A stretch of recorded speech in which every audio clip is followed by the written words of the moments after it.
Hey everyone, welcome back. If your internet on Windows 11 is acting weird, like no connection, slow speed, or random disconnects, a full network reset can fix a lot of those issues.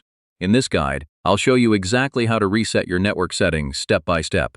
Before we start, just know this: resetting network settings will remove all saved Wi-Fi networks, passwords, and VPN settings. So you'll need to reconnect afterward.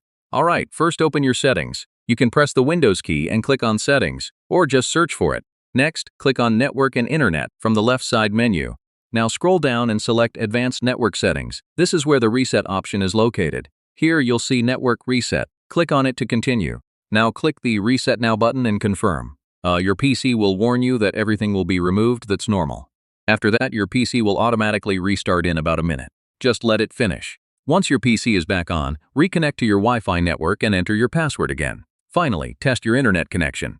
In most cases, your issues should be fixed after the reset. And that's a full network reset can solve a lot of stubborn connection problems on Windows 11.